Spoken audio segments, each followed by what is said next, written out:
Meus irmãos e minhas irmãs, hoje eu gostaria de compartilhar uma palavra intitulada como o reavivamento. A pergunta de muitas pessoas hoje em dia é: o que é reavivamento?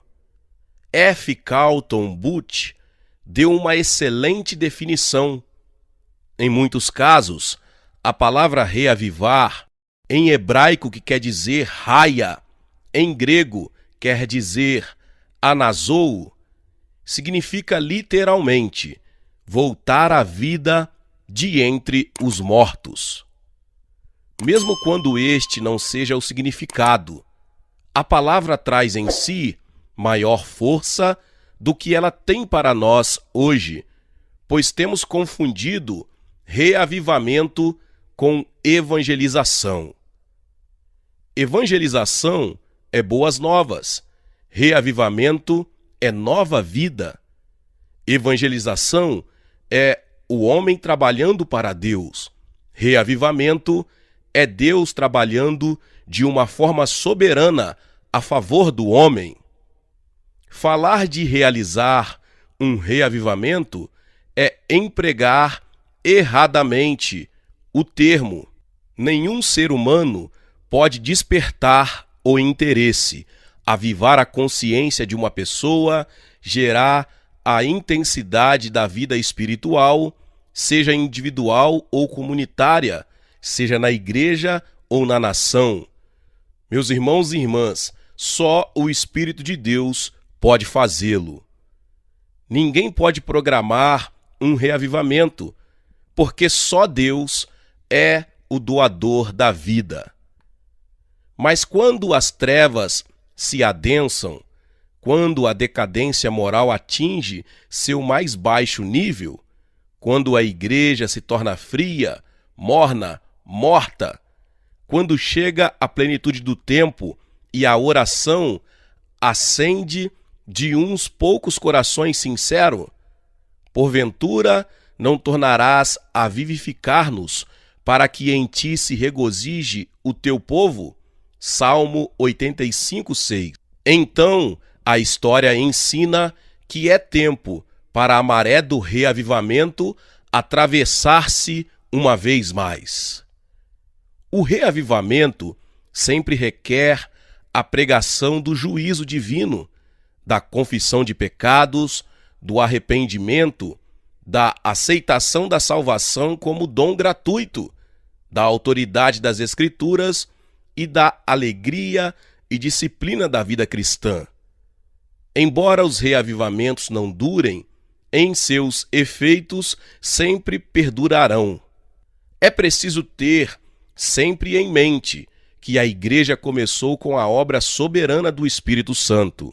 Enquanto os 120 seguidores de Cristo aguardavam em Jerusalém, não tinham a mínima ideia do que ia acontecer. Estavam juntos, perseveravam unânimes em oração e esperavam que Deus fizesse algo.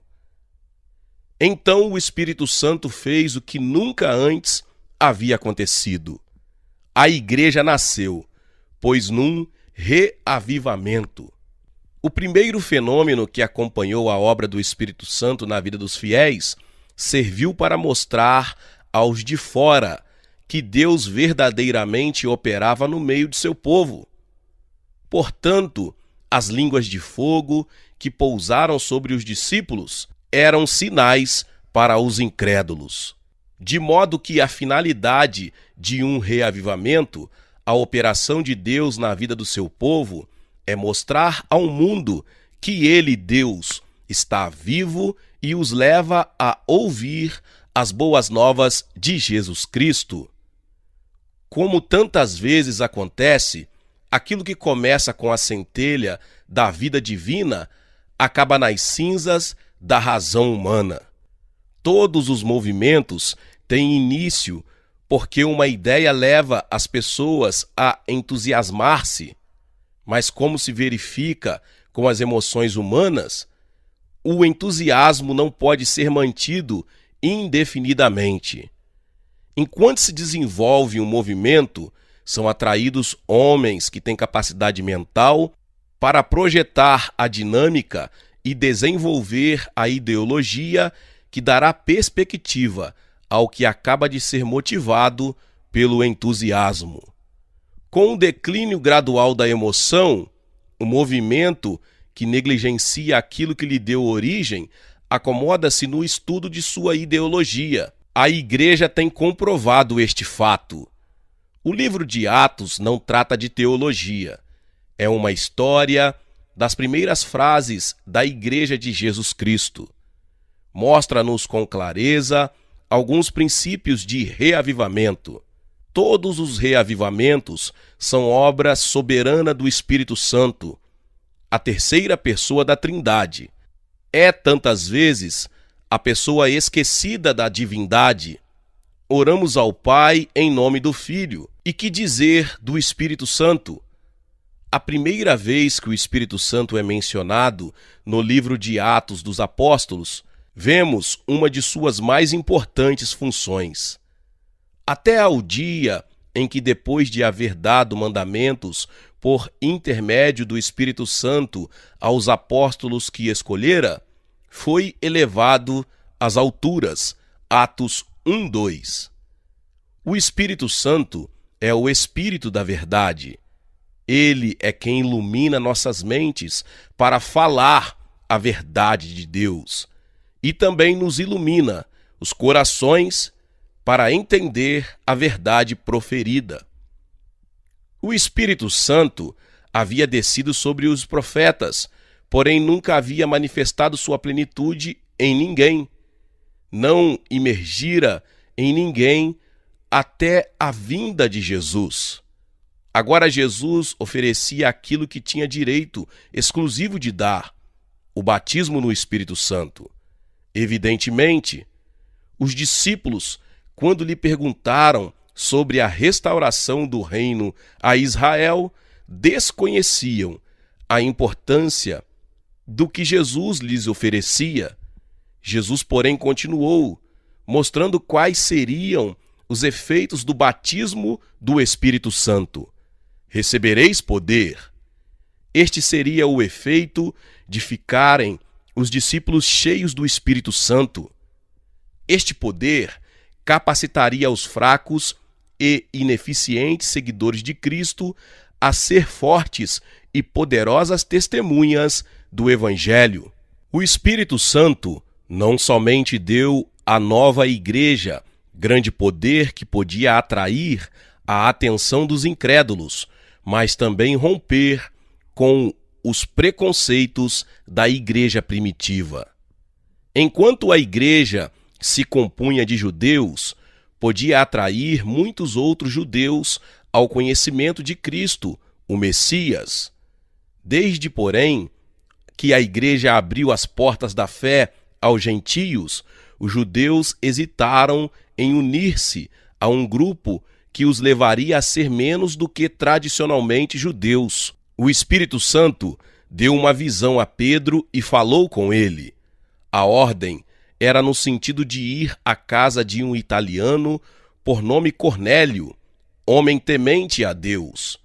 Enquanto Pedro falava na casa de Cornélio, o Espírito Santo, não obstante o preconceito de Pedro, operou soberanamente.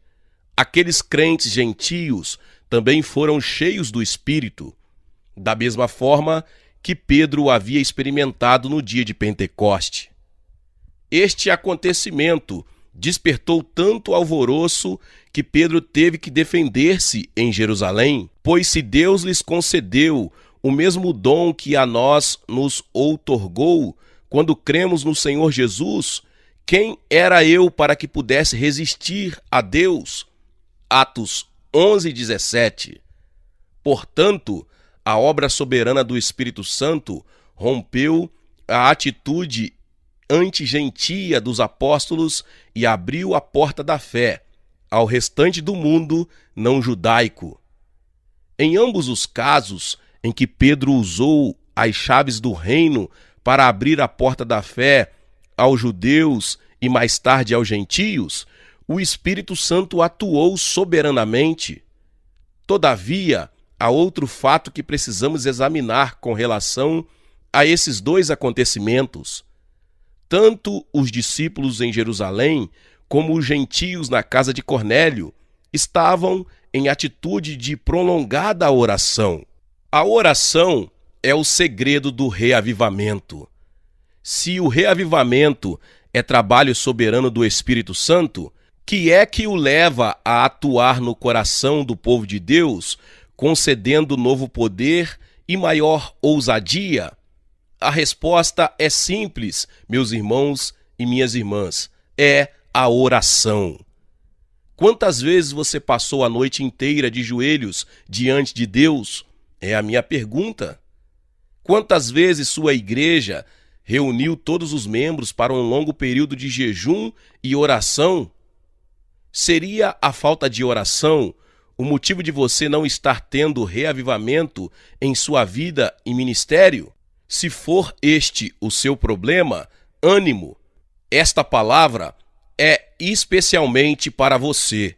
Você vai encontrar um novo desejo de orar, vai admitir que o motivo de não ter sido o tipo de cristão que tem desejado ser é que não tem orado. Espero que você não adquira o desejo de orar só porque vou citar alguns versículos conhecidos. Não! Você desejará orar porque o Espírito Santo vai tocar-lhe o coração enquanto continua ouvindo esta palavra em espírito de oração. Lucas nos apresenta um grande segredo.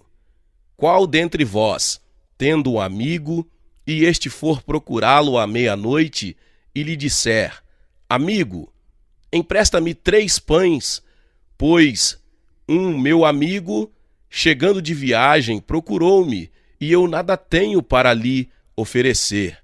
E o outro lhe responda lá de dentro, dizendo: Não me importunes, a porta já está fechada, e os meus filhos comigo também já estão deitados. Não posso levantar-me para tus dar. Digo-vos que, se não se levantar para dar-los, por ser seu amigo, todavia o fará por causa da importunação, e lhe dará tudo o que tiver necessidade. Lucas, capítulo 11, versos 5 a 8. O Senhor responderá à oração importuna e será tocado por nossa importunação. É importante entender a dinâmica desses versículos. Em primeiro lugar, o homem que pede o pão é amigo daquele que o tem. Não devemos aproximar-nos de Deus como estranhos. Ele é nosso Pai Celestial e deseja dar-nos tudo o de que temos necessidade. Necessitamos de um reavivamento em nossa vida e especialmente em nossa igreja. Estamos tão cansados dos cultos mortos e das reuniões de oração sem vida que vimos realizando. Necessitamos de um despertamento espiritual, mas não nos aproximamos de Deus como estranhos, e sim como amigos. Em segundo lugar, não estamos pedindo apenas para nós mesmos. O homem que Jesus está usando como exemplo recebeu a visita de um amigo tarde da noite e não tem nada que dar-lhe. A hospitalidade oriental exige que o anfitrião alimente os que vêm à sua casa. A igreja também é visitada a todo instante por pecadores famintos, necessitados de vida espiritual.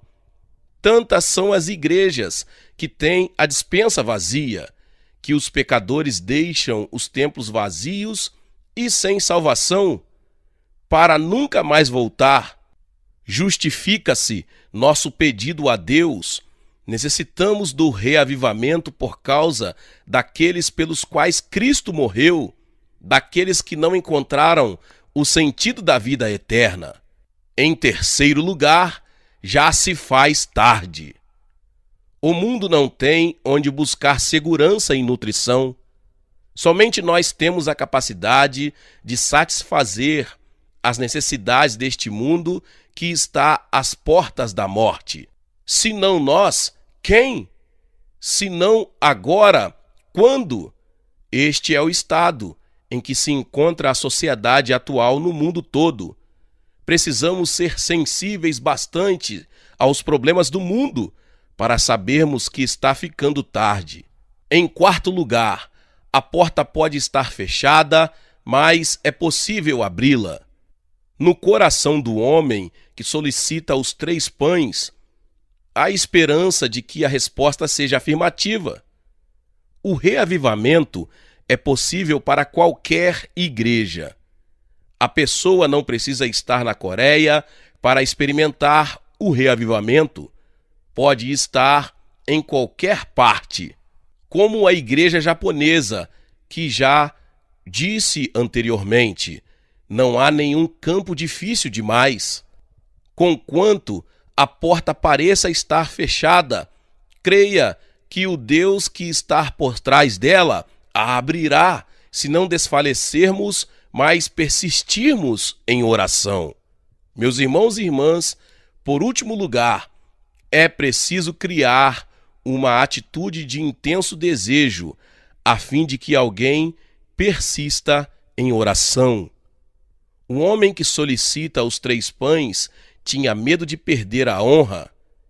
Se alguém ficasse sabendo que seus hóspedes não haviam sido tratados como convinha, ele perderia a honra. Nesse caso, seria melhor que ele morresse. Nós, no mundo oriental, temos uma expressão: perder a cara, isto é, perder o prestígio, desmoralizar-se. Quando se perde a cara, perde-se a honra. Portanto, o homem estava desesperado. Para que alguém persista no tipo de oração necessária para trazer o reavivamento, é preciso manifestar seu desespero diante de Deus.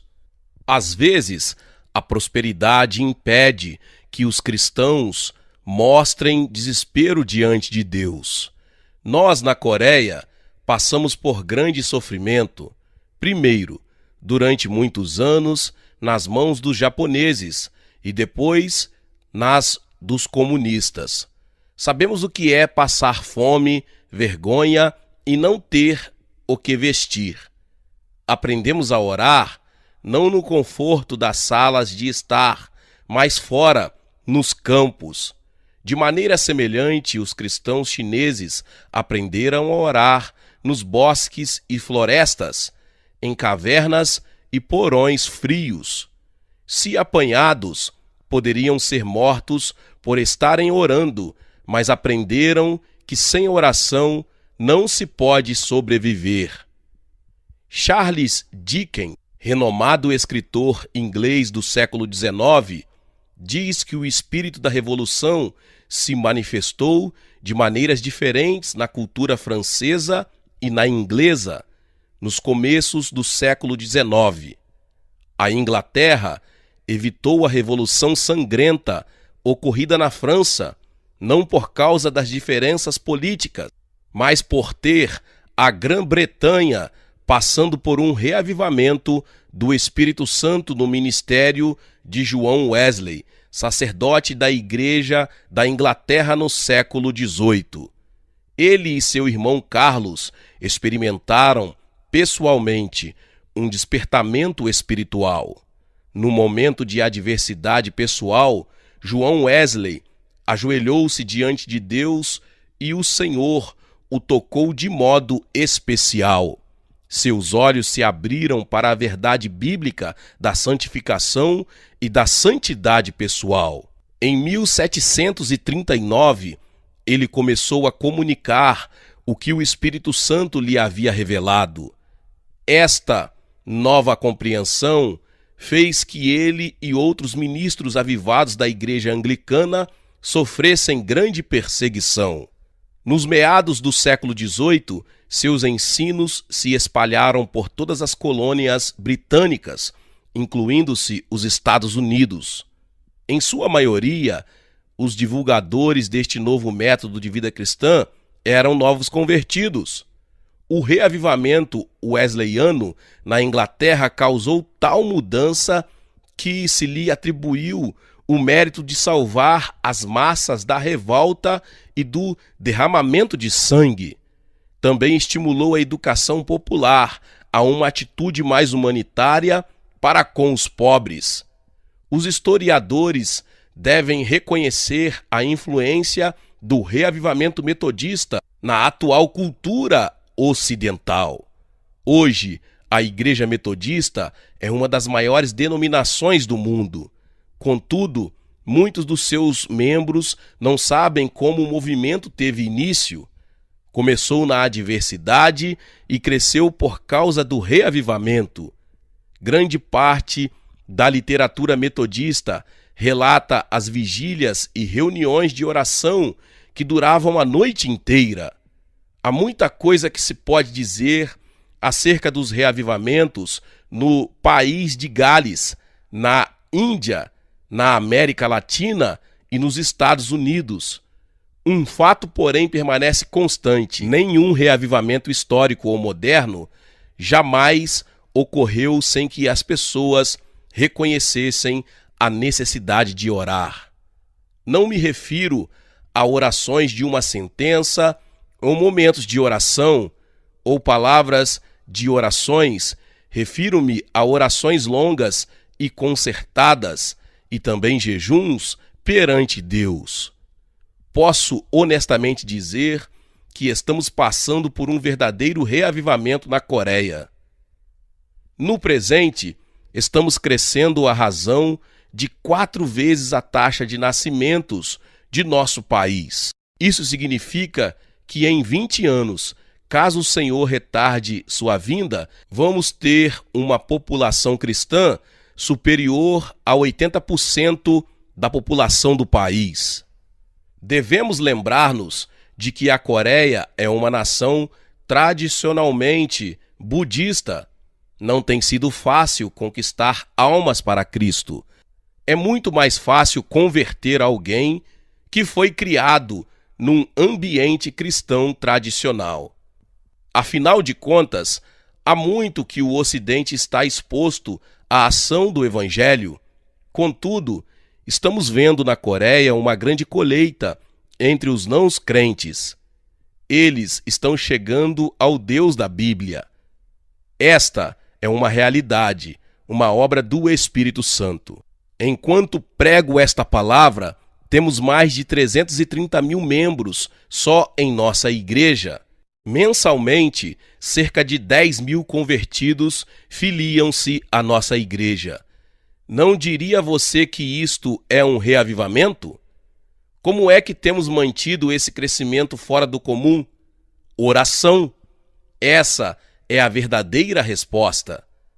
Todas as sextas-feiras temos uma reunião de oração que dura a noite toda. Não temos espaço suficiente para todas as pessoas que desejam vir e orar. Oramos a favor da nação e de seus líderes. Oramos para que o Evangelho seja pregado no mundo todo. Oramos pela volta de nosso Senhor e Salvador Jesus Cristo. Oramos para que os Estados Unidos e o Japão tenham um reavivamento. Cantamos, adoramos e ouvimos a palavra, porém a maior parte do tempo oramos. O modo mais fácil de deter o reavivamento que experimentamos agora é cancelar as reuniões de oração semanais de noite inteira. Contudo, não temos a mínima intenção de abandoná-las. Precisamos orar. Meus irmãos e minhas irmãs que chegaram até aqui e ouviram esta palavra, Deus abençoe a vida de cada um. Talvez você ouviu esta palavra pela primeira vez e ainda não é inscrito aqui no canal. Se inscreva aqui no canal, tá bom? Logo você vai ver um sininho, você toca nesse sininho. Após você vai ver a palavra todas. Clica também em todas, porque todas as vezes que liberarmos os próximos vídeos, você será notificada, tá bom? E você será abençoado com a palavra. Eu peço a você que deixe também o seu like, que é um joinha para cima. E não esqueça de compartilhar esta palavra envie este link desta palavra para mais pessoas nos grupos de WhatsApp, tá bom? Nos grupos que você participa lá da igreja, dos irmãos e amigos, família. Deus abençoe, em nome de Jesus. Amém.